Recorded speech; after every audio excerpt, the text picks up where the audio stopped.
We're now moving on to items 15 to 22, and you'll find them on the order paper 3 if you pick that up on your way in. And also you'll have had in your papers GS 2041. This item, a series of items, is to ask the Synod to approve the Archbishops Council budget for 2017, approve the proposals for the apportionment of the same sums needed amongst the dioceses, and approve the proposals for pooling adjustment in respect of additional maintenance grants for ordinands. And I'm going to ask in a moment Canon John Spence, the chair of the Council's Finance Committee, to speak to item 15, and I'm going to use Chair's opportunity to increase his speech limit to 15 minutes because he will speak to all the items on the agenda, but will propose item 15 to start with, and then at the end, without further speaking, propose the remaining items. So please, Canon Spence, could you introduce the item at number 15? John Spence, Archbishops Council 467. Mary, rather modestly, I thought, described herself and Philip as the mere aperitif before the main course. Far be it from me to accuse them of being lardy, but you'll realise they're much more substantial than an aperitif. There will be those of you who, when you return to your diocese on Tuesday and your parish, will reflect on the shared conversations or on the EU debate. There may be those of you who reflect on metaphorical Brussels sprouts, allergies to garlic, or even certain individuals within Synod's passion for or aversion to the mankini. I'd like to think that some of you will say we were there. We were there when they spelled out the significance, even the enormity, of the new financial arrangements which will come into play from the 1st of January 2017.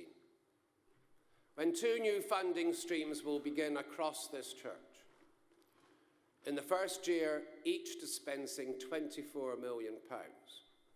Across a 4-year period, approximately £100 million. Across a decade, £250 million to further the work of the church. And much of the emphasis has been on the strategic growth element, one of those funding streams. But for me, just as important is the second, where for the first time funds are being distributed to dioceses entirely on the basis of the levels of deprivation therein, for work in and use therein in evangelising the most deprived communities of this country. The Hartlepoles that we heard about yesterday, the Fenwells we heard about today. This is an enormous opportunity and a huge obligation on every one of us. Firstly, to ensure that the funds are appropriately applied for. We need that flow of quality applications to come through so that there are the uses to which the funds can be put. Secondly, to ensure that the peer reviewing system works so well that there is the active working with dioceses to ensure that the targets and impacts are clearly defined and thereafter monitored. And whereas these budget sessions have for many years been about how we might spend 30 or 40 million pounds and work out how we raise the funds for it. In future, from next year, they will include the annual report on progress in the dispensing of those funds, in the impact that those funds are achieving. And it doesn't stop there.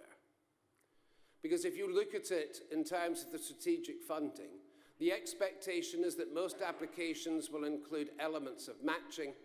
And if we reckoned on a 50% matching piece, then on the strategic element alone, and without, as the Archbishop of Canterbury saying, doing a Gordon Brown, we could be talking about £500 million of investment over 10 years. I hope Synod feels proud of your role in this process. You firstly agreed that we should say goodbye to the Darlow formula, which, if it hadn't been with us since the mythical days of the unicorn, had certainly served us well over 2 decades. I have, by the way, just won a bet for including lardy and unicorn in this address.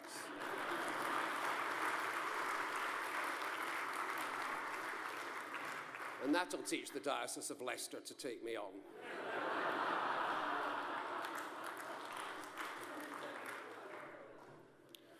Then you mandated us by a vote of every house in February 2015 to approach the church commissioners to ask them to break their obligations of intergenerational equity. That enabled us to enter into the dialogue that Mary has described to you, a dialogue that has been deep and meaningful, frank, and at times, to be quite clear with you, very thorough and searching. But out of it, as Mary has said, has come a very clear and improved methodology. And if Mary has offered thanks, I have no hesitation in repeating my thanks to the church commissioners for taking this quite enormous and unique step. By freeing 72.7 million of transitional funding, they have recognised the urgency that we have described and enabled us to begin this funding flow in its full extent, £24 million for each of these 2 purposes from the 1st of January next year. Well, beside that, looking at the expenditure budgets feels a bit like plain Jane. Although, to be honest, I'm rather embarrassed to put before you a budget of 37.3 million of expenditure, which is a whopping 9.4% or 3.3 million higher than the year before. But let me share with you why you should not feel so worried about that. 1.4 million of it relates to Vote 1, the training and recruitment of clergy, of ordinands and so on, and will only be spent if we manage in September 17 to recruit the extra 10% of ordinands, which is at the core of the RME work stream. Other elements of this stream include the funds for the inflationary increases that TEIs will face, and the context-based mutual support scheme across dioceses, which accounts for about 350,000 and which has been the subject of a synod vote. 1.7 million comes in vote 2, the general church work through the Archbishops Council. But again, 800,000 of that relates to the formalisation of the safeguarding funding, which was the subject of an additional budget requirement during 2016. I would like to tell you that this is the end of the story, that we be confident now that we have enough revenue budgets in place to deal with the safeguarding issue. I cannot do so. Increasingly, it becomes clear that the historic work called for by Goddard and other inquiries, and by our own need to root out issues of the past, is taking a huge amount of time of the team, and we will need to consider whether that is leaving enough oxygen for work on the safeguarding issues of today and tomorrow. That is 800,000. A near 700,000 is the first element of the 3-year funding of the digital evangelism work stream, for which again we are grateful to the church commissioners for their help within, and which we are now beginning to mobilise so that that money is properly spent. And where we mustn't reinvent wheels, we must take advantage of learning in places like Lichfield so that we learn from them and work with them rather than invent something which is already in place. And a further 100,000 is to do with the occasional offices project, which Philip Fletcher alluded to earlier. So that is that 1.7 million, and a further 0.2 million comes from the agreed 5% increase in the funding for retired clergy housing in Vote 5. So you see, if I add those 3 elements together, I get to the 3.3 million, and you will realise that all other elements of the budget remain flat. That may not be sufficient. We will, once this process is complete, immediately start the thinking for 2018 and beyond, as we consider what further economies can be achieved, always with the focus on cost effectiveness rather than cost cutting for the sake of it. For the last 2 years, I've stood before you and referred to sticking plaster budgets, and I promised you that when I came this year, I would give you a budget that I viewed as being more strategic. I was alluding to the fact that we have been constrained by a budget which is tied almost entirely to the total of the apportionment raised from the diocese through votes 1 to 5. While we should always operate mainly through the funding from dioceses, we should not be restrained by it. We need to utilise all the resources available to the Church of England to maximise and optimise the work that we do on your behalf. And this year we have separated the two issues. While the expenditure budget is 37.3 million, the amount that will be raised through apportionment comes to just under 31 million. I could not stand before you and recommend that we had an increase in the apportionment of such a level that would restrain you from doing the very work that we say is so urgent. And I believe that an apportionment of 3.5% increase, which has been arrived at after huge consultation through the Interdiocesan Finance Forum and elsewhere, represents a fair compromise. The remaining 6.3 million will come 1.6 million from the church commissioners in the areas I've described, 1.4 million from the use of designated and restricted funds, 600,000 from the rent rebate we are again receiving from the Corporation of Church House, and a further 2.7 million from various sources of income and trading activities, if you like, income-generating activities such as rentals and publishing. That leaves a gap of 400,000. The Corporation of Church House have agreed in principle that they will give us further support equivalent to the sum of our service charge, they themselves sitting on very large reserves, but very restricted in the ways that they can apply them. They are still thinking that piece through, and therefore we are at this stage reluctantly and as a loan taking that money from the capital within the Church and Communities Fund. An expenditure budget of 37.3 million, with the increases all exactly explained to you and other elements of the budget remaining flat. An apportionment increase of 3.5% to yield just under 31 million, and the elements of the gap constrained are filled by taking advantage of other church resources which are rightly available. And I do, ladies and gentlemen, consider honestly that this is a basis in which we can go forward. We will keep the focus on cost effectiveness. We will search out economies wherever we can. Above all, we will consider how we maximise the impact of this wonderful initiative, this wonderful agenda of change in which we are embarked, so that we can, and you know I will always say this, return the risen Christ to the centre of this country, its conscience and its culture, where he so rightly belongs. Mr. Chairman, I beg the approval under item 15 of the report. I move the expenditure budgets in items 16 to 20, the apportionment increase in item 21 and the pooling arrangement item 22, all in my name. Thank you very much.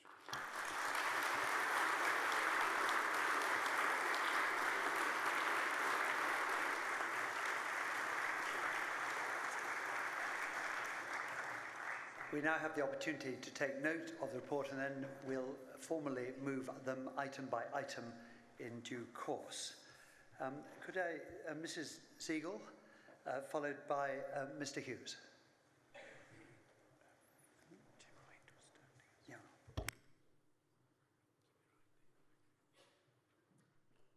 Dziegiel, Oxford 377. Chair, thank you for calling me.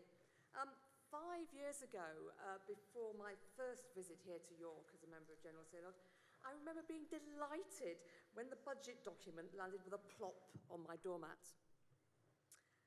I explained that delight to Synod at that time. 5 years on, I'm afraid I have requested paper documents, so the budget still arrives with a plop on my doormat, and I'm glad to say that it still fills me with delight. I love the clarity, I love the numbers, but I also love the words, which explain how the money is used and where it comes from. I'm a parish treasurer. I've told some of you this before. And I like to see money being used for the work of our Lord Jesus Christ. There can be no better use of it.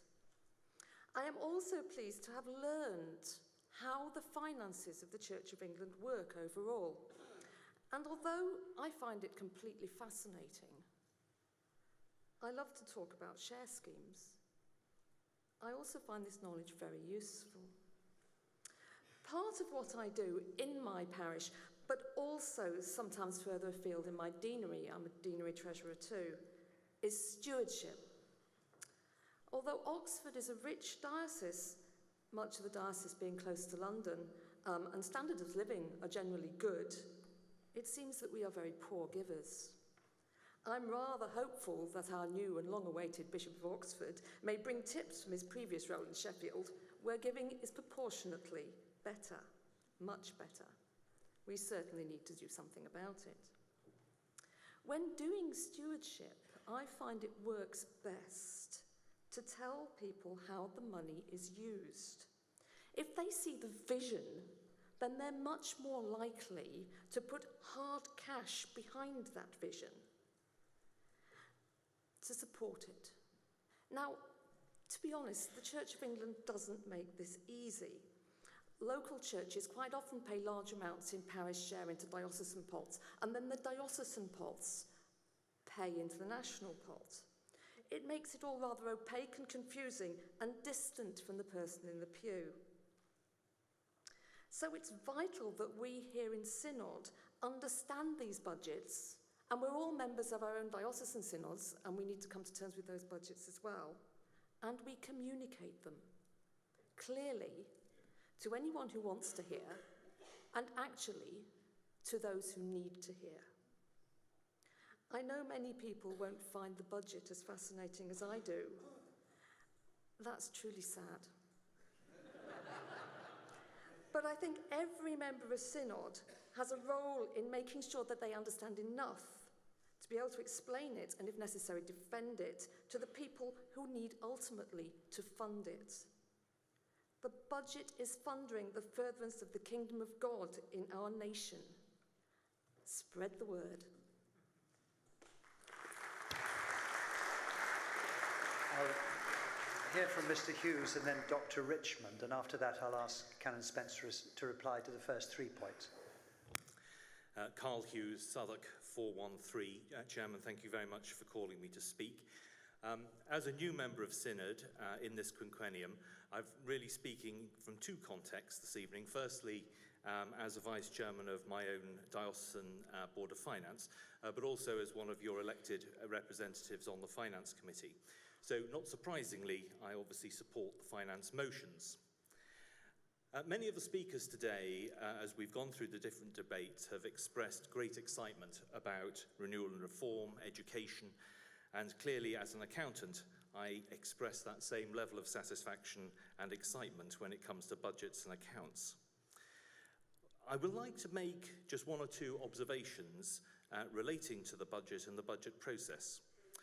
First of all, as again, someone new to this, I have been incredibly impressed by the diligence and thoroughness of the budget preparation by the Archbishops Council staff, and particularly David White and his team. And I think that the quality of that preparation should be recognised by Synod. Secondly, it is a team that's been able to answer almost any possible question you could ask about any aspect of the financial analysis within the document. I also feel that as we've gone through the process, there has been a very substantial amount of review and challenge of the budget, both within the management of the council as well as within the Finance Committee. But most important for me, and very much picking up on the comment that John made, this budget strikes me as being realistic. The underlying cost levels remain steady, but there is recognition of the need to budget more for safeguarding, to support the renewal and reform programme, particularly in the areas of training for ministry and digital evangelism. Basically, the recognition that we need to resource growth.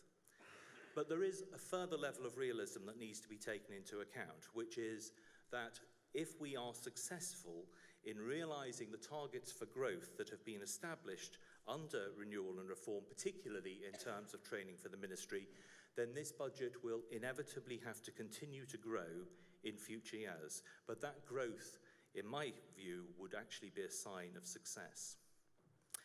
Finally, John talked a little bit about cost effectiveness.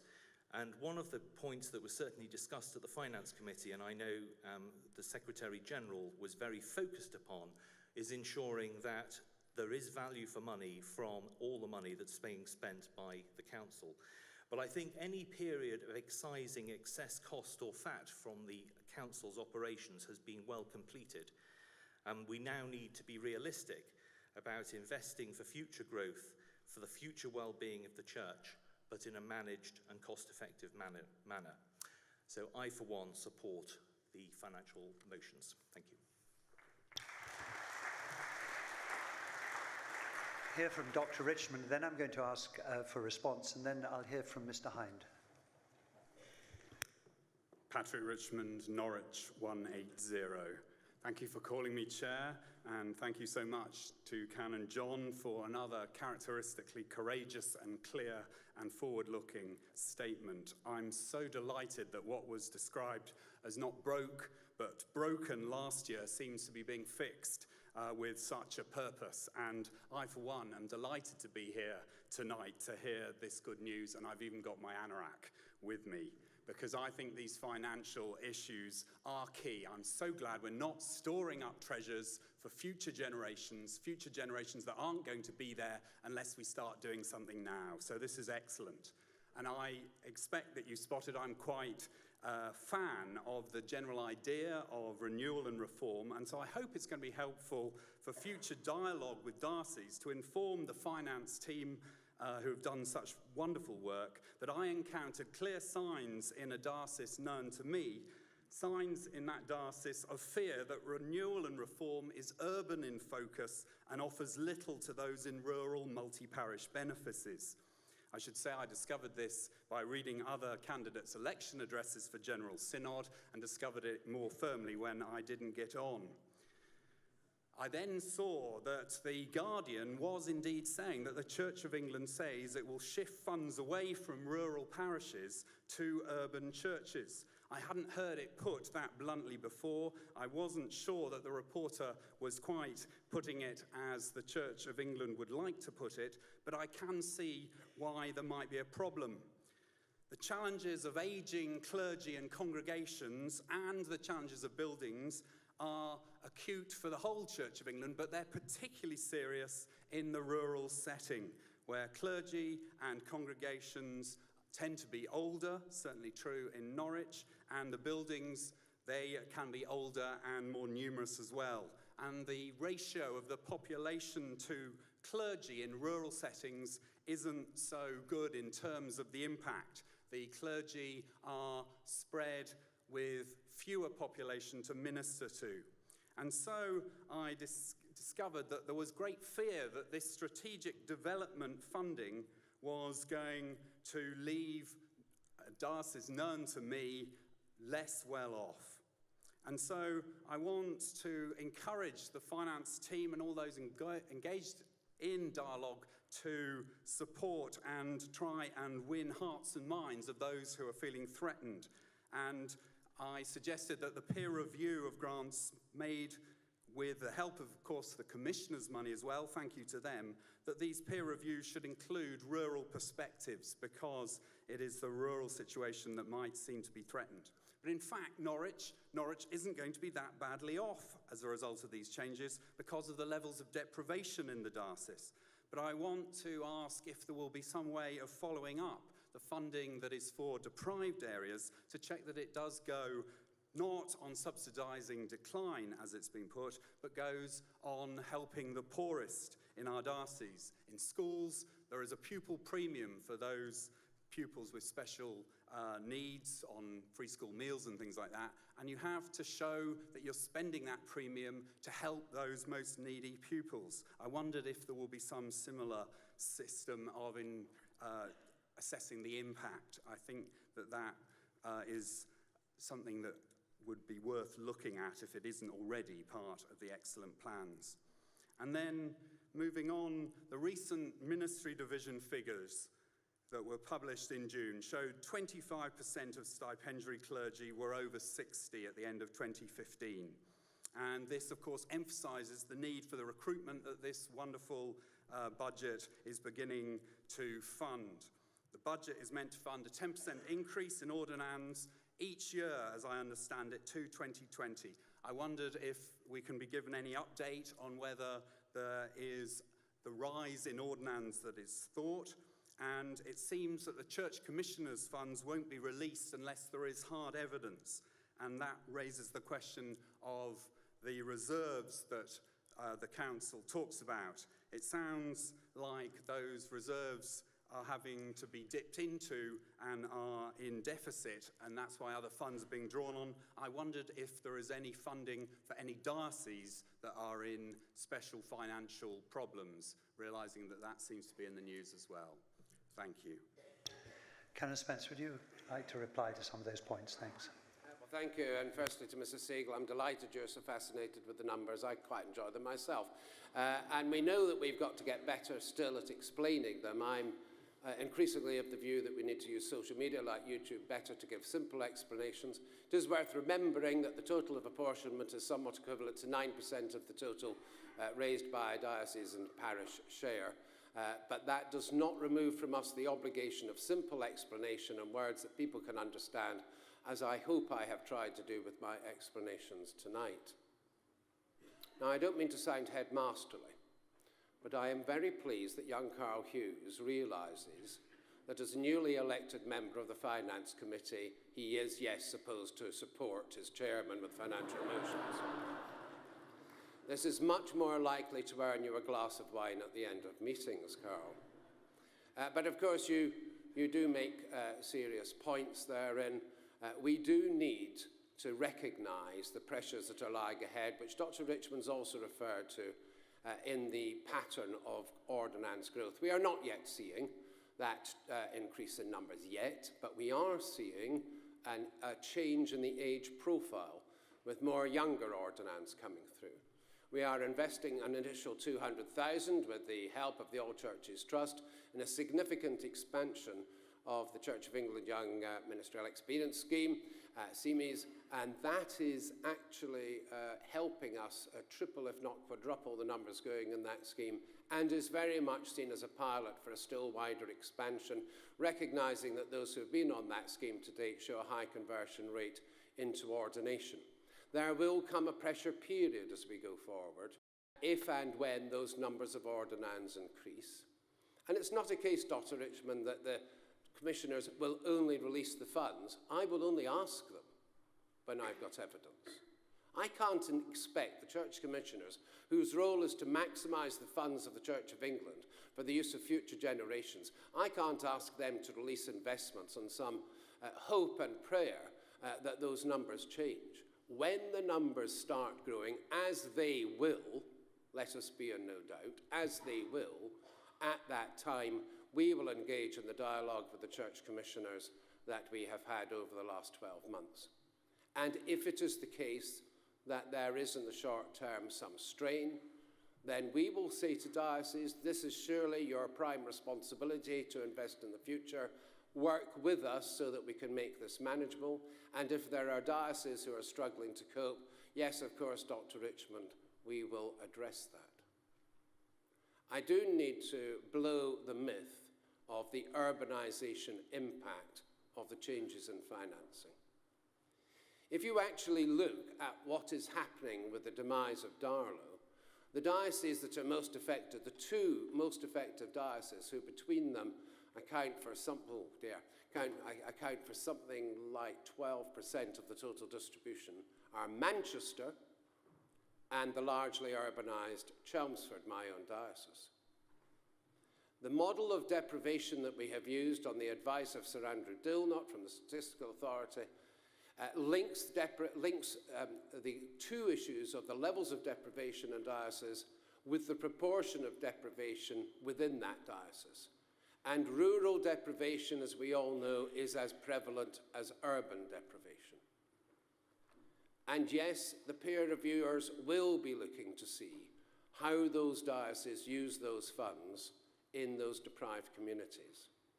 I hope it will not be for the continuation of models of the past. I hope it will be for proactive thinking and imaginative, creative thinking about how we can revitalise the power of our ministry in some of those parts of the world, what are sometimes called the end-of-line towns. In your diocese, there might be people around the East Coast, Dr. Richmond, where priests have been loath to go, and where there is much discretion available to bishops and their teams about how you can enhance the package. So yes, we will be keeping a close watch. And within the strategic funding streams already granted, there are at least 3 initiatives I can think of that are particularly dealing with the challenges of multi-benefice rural ministry. So I, for one, feel comfortable that we are not urbanising. If the Bishop of London were speaking, he would point out that they have probably more areas of deprivation than any other in the country, but they will receive no funding because the proportion of that deprivation against the total is small. And we will continue to work to make sure that these measures have the maximum impact. Tim Hind, followed, I see Penny Allen standing.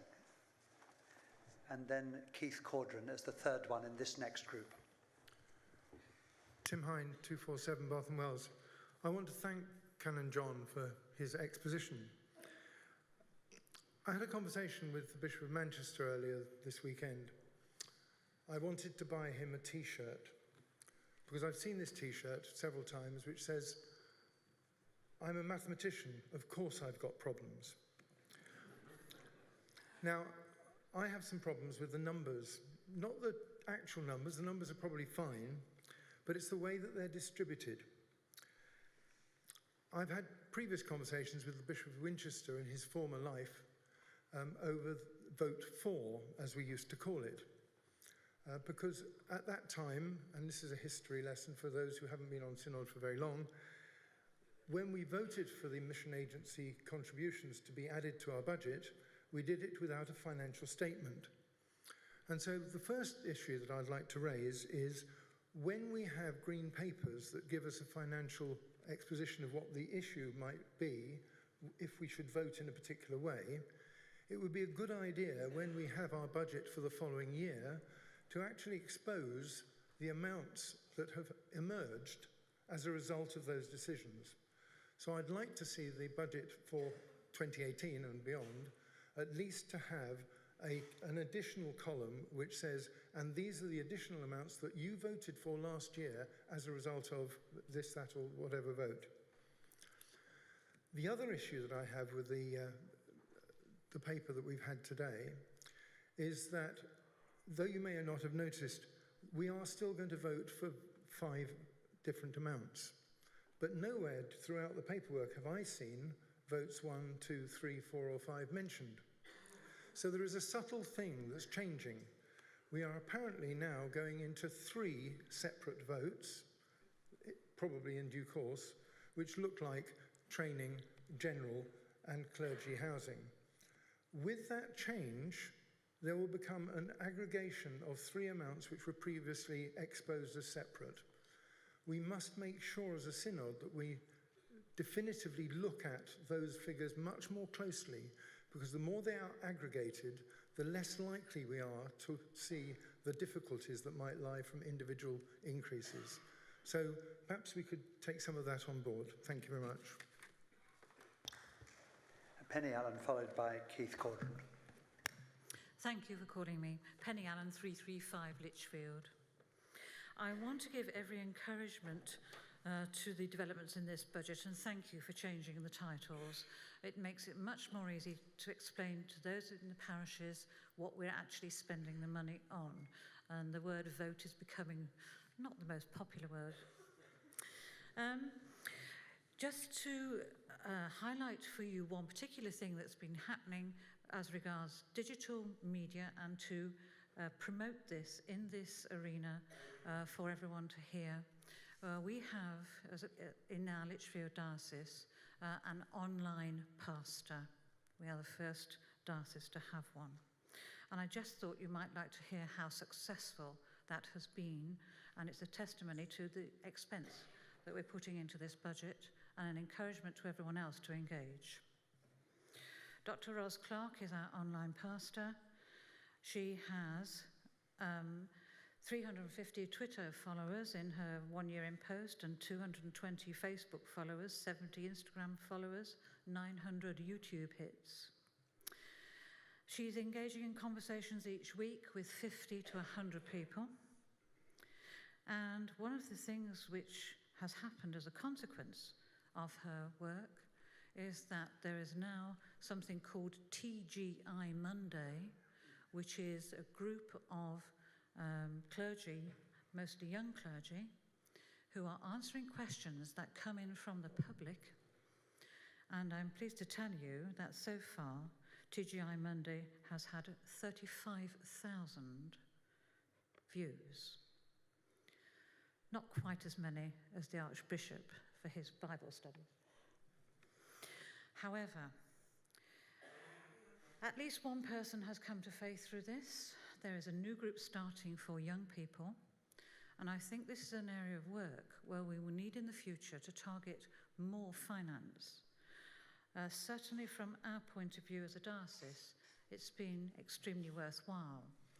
And you'll see on page 26 of this paper that digital evangelism is being promoted here. This is the way we will engage young people in the future. There isn't anyone here who's nearly run over a young person walking down the road and crossing it with a phone in their hand who doesn't understand that. And I think we're going to have to use more money than we've actually got in the budget. So may I encourage the Finance Committee to look at future resourcing for that. Thank you very much.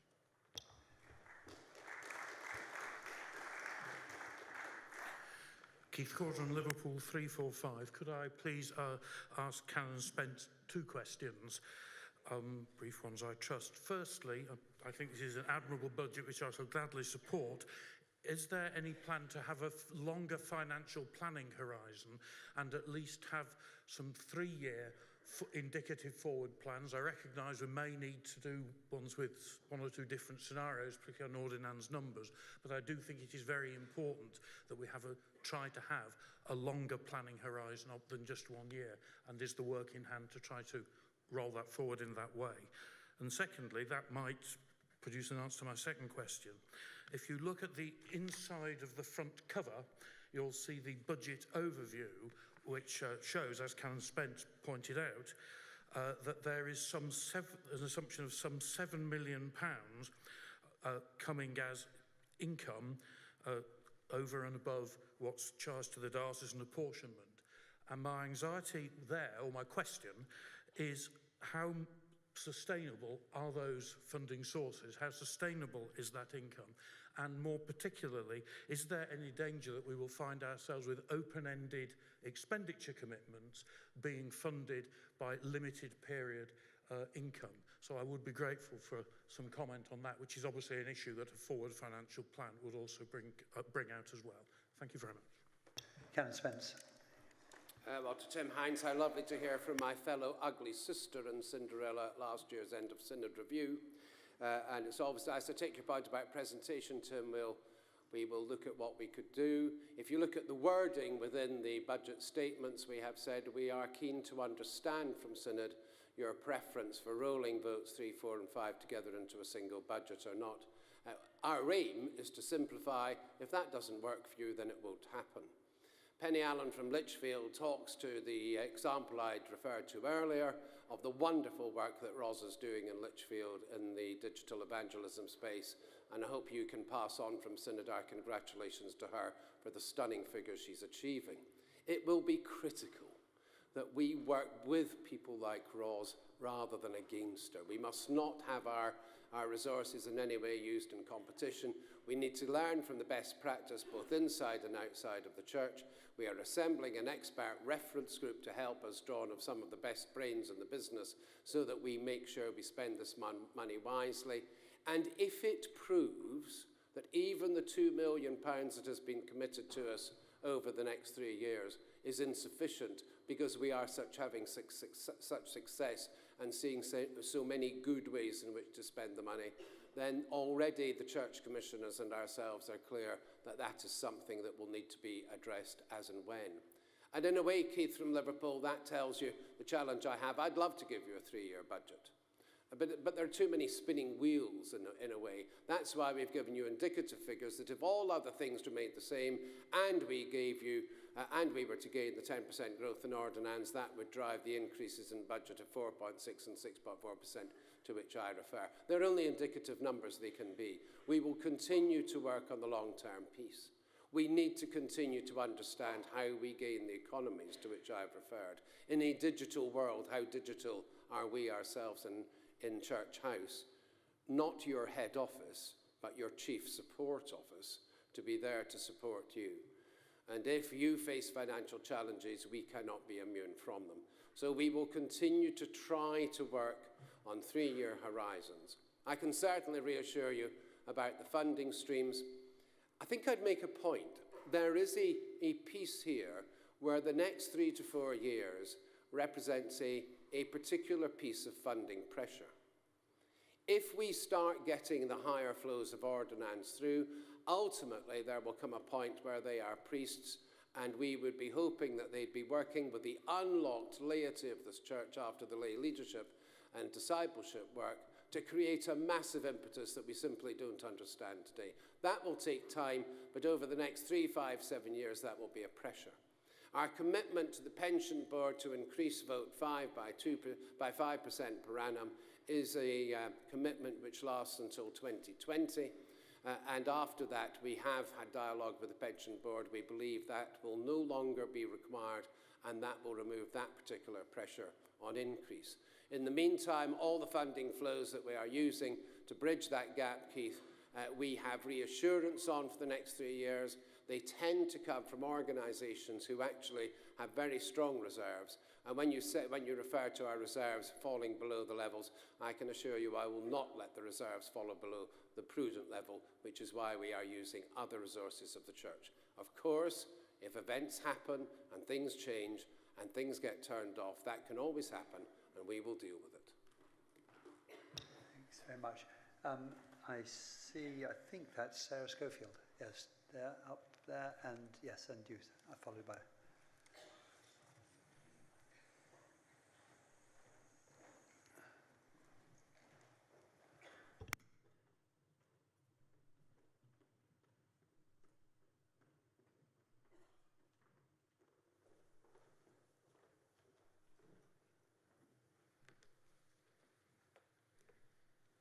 Sarah Schofield at 147 Lichfield. Thank you for calling me. I stood in the recent elections to Archbishops Council and was heartened, and I have to say surprised, by the number of members who engaged with me in the voting period on a range of issues to ask where I hope the church might be in 5 years' time. No one, however, picked the issue that was closest to my heart when I decided to stand. Where will our poorest communities be? I say poorest, I mean economically poorest, because often not deprived in other ways. Where will our economically poorest communities be at the end of this quinquennium? And more importantly, where will they be headed?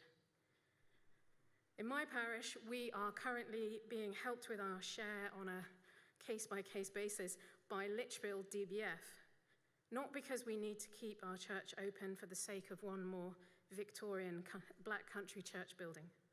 Not because we are urban, but because we have an expanding outreach to sex workers unique in our city and diocese. Not because we are urban, but because we are poor. More of this can happen in the future because of this budget. At a time when politics appears to have demonstrated how forgotten many of our poorest communities feel, we in the Church of England are remembering them, not least because we are of and in those communities. Could we perhaps encourage the communication team, especially at this moment, when I suggest the media may be looking to other issues in this synod, but maybe we could try and tempt them with this good news story that one major national institution has not forgotten nor overlooked our economically poor communities.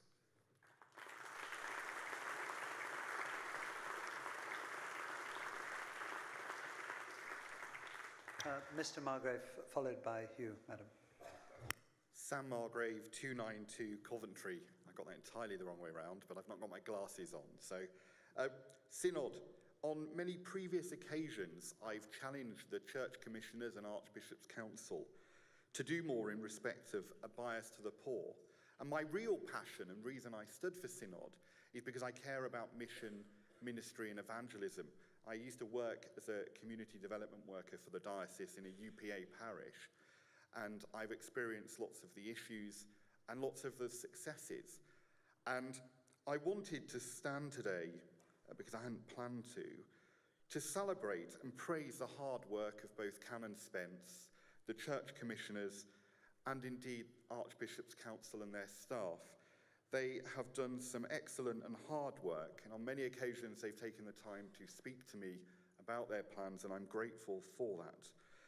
And I wanted to also say that it might sound a bit boring, number crunching and finance, and I'm not that excited when the accounts drop on my door, to be honest, but this is very exciting. We are here today to look forward to a brilliant future. And if I just leave you on one note that I wanted to share, on Sunday we had a priesting in my parish, and there was a young priest who was a curate in the parish that I worked in, ordained. And on the Monday he had his first Mass. And there were a number of young deacons and priests who had also been ordained at the same time.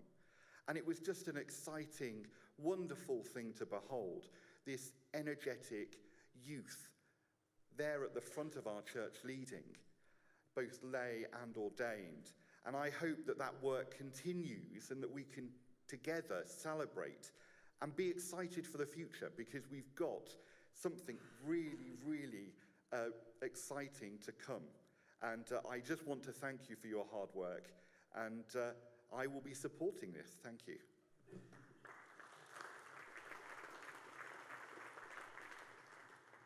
So we'll hear Hannah Grivell, and then I'm going to ask Mr. Spence to respond. Hannah Grivell, Derby 297. I will be brief, I promise. Thank you for calling me. I'm really pleased that Canon Spence made reference to the Church of England Ministry Experience schemes that are now running in many dioceses across the country, and that there is funding for these. In our diocese, to set it up, they consulted with every ordained minister under 30, and it didn't take them very long. So as a young woman discerning my calling to ordained ministry, these schemes are extremely exciting.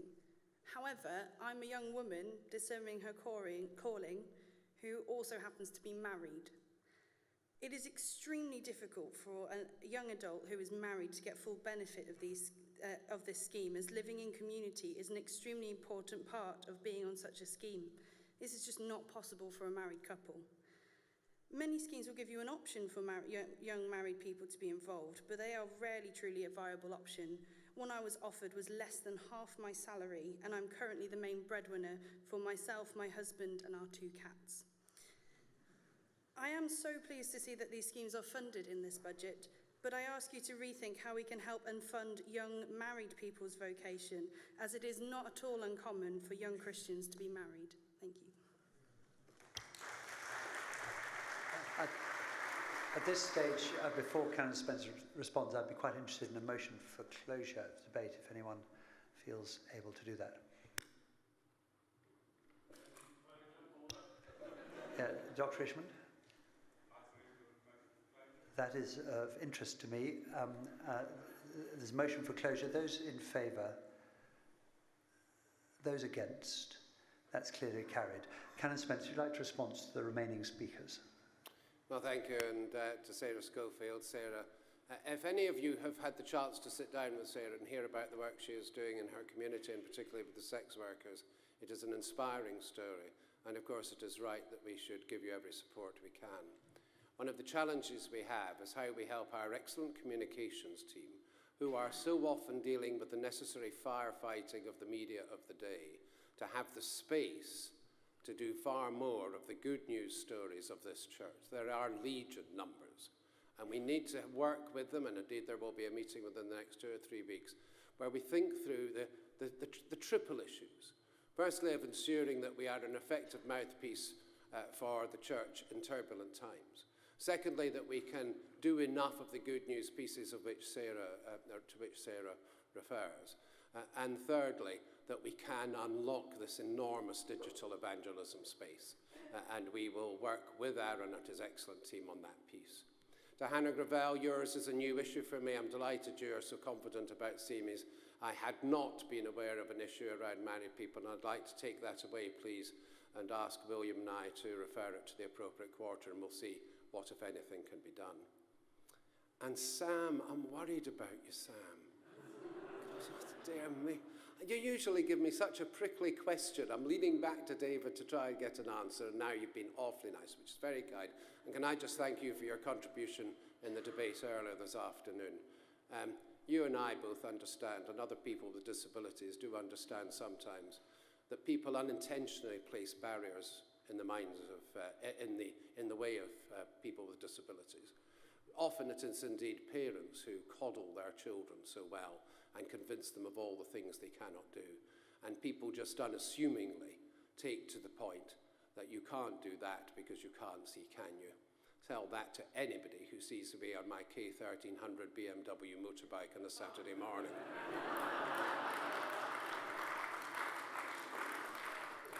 But Sam gave me the opportunity to just say some very sincere words of thanks.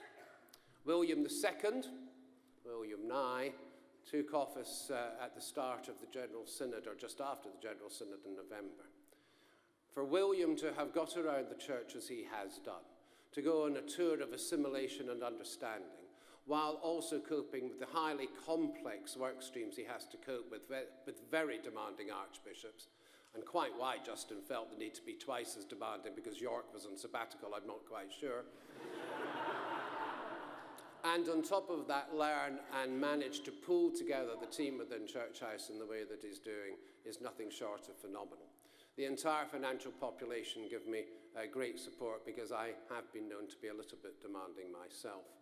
And David White, who is now in my mind gaining biblical status because of his unenduring patience. He never stops. If anybody sat in this hall today and saw the number of times that David had to come and get me off to do things, I don't think you quite needed to lock me in a room with you, David, at one point, where we had to appeal to the church commissioners to get us out. That was a real test of the state of the relationship. But David is phenomenal, really, in all that he does to support, and I couldn't begin to tell you how grateful I am to them. I will keep battering them, they know that, and I will keep the cosh, because ultimately I represent the funds that you provide and your parishioners provide, and I hope you'll understand that I would never want to see misspent one penny that the widow's mite goes into the collecting bag. I thank all of them. I thank you. I again move all the motions in my name. Thank you very much.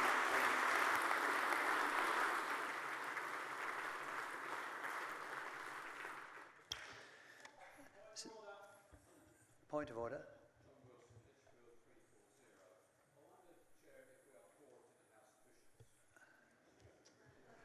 I'm very pleased to check that.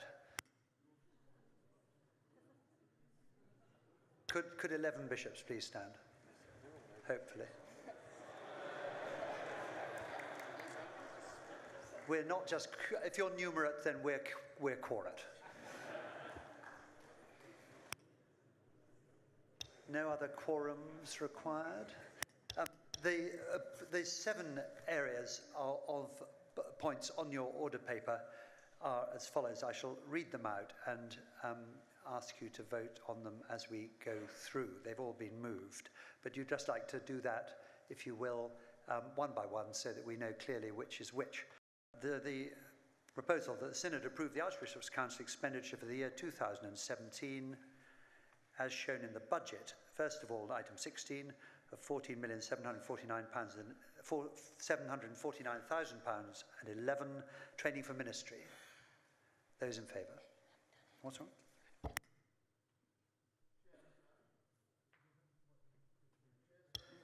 On 15. I know, I've just been told I've missed. I'm too enthusiastic to get you to approve the money, Archbishop.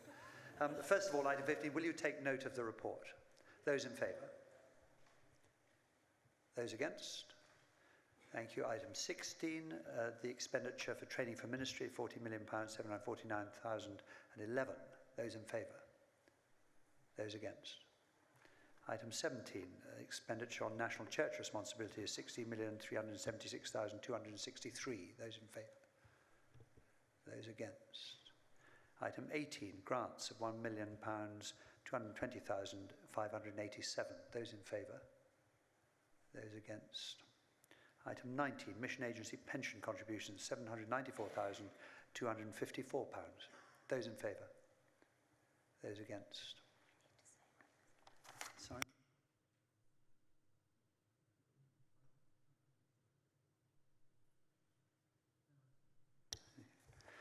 Item 20, clergy retirement housing grant, £4,570,129. Those in favour? Those against? These have all been clearly carried. Item 21, the Synod approves the Archbishops Council proposals set out in the table of apportionment contained in GS 2041 for the apportionment amongst the dioceses of the net sum to be provided by them to enable the Council to meet the expected expenditure shown in its budget for the year 2017. Those in favour? Those against? That's clearly carried. Item 22, that this Synod approve the Archbishops Council's proposals set out in the table of apportionment contained in GS 2041 for the pooling adjustment for 2017 in respect of additional maintenance grants for ordinands. Those in favour? Those against? That is clearly carried. That closes this item, but in addition to the thanks, I would like to express our thanks to our Chairman of Finance, Canon John Spence. Thank you, John.